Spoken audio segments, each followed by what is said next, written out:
One Question is brought to you by Turnkey Search, a top industry search firm since 1996.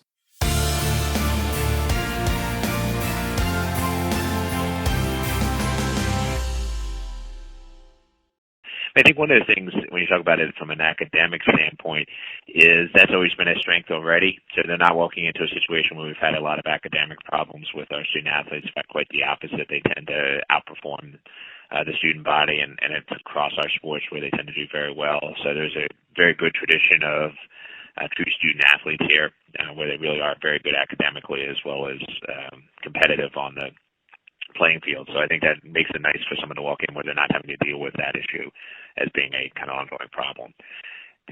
From an athletic standpoint and from a competitive standpoint, again, you can look at the success that a lot of our teams have had, and most of ours are, many are at the top of the league or they're at least at the midpoint of the league, and so we're always looking to move up, but there's not, again, a tradition of having a lot of teams falling towards the bottom of the league.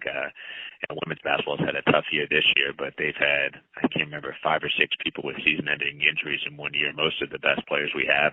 So next year they could actually be the conference champion. So again, even when we have an off year, it's usually an off year as opposed to a trend.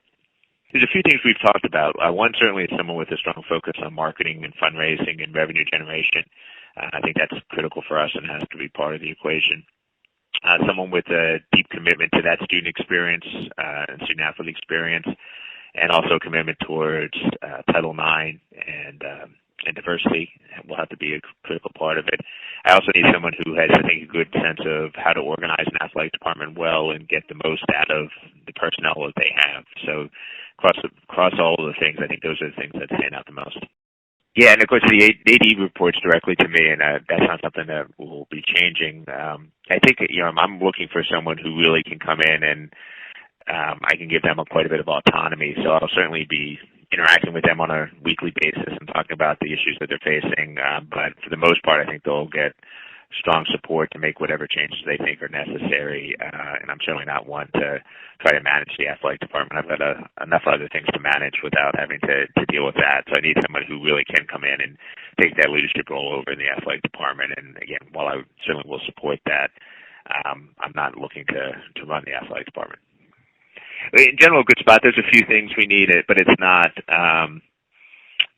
anything overwhelming, and we've already talked about some of those. We got some issues with tennis courts we need to address and a couple other things. But in general, that's been a focus, is having good facilities. We also have where our athletic facilities are located, we have lots of space out there, so there's a lot of flexibility with what you can do out there if we were going to expand. But the baseball facility, softball facility, a lot of them are fairly new and really, really nice facilities. And the basketball arena and where we play volleyball as well is a nice, very nice facility. He's got all chair-back seats. It's a good place.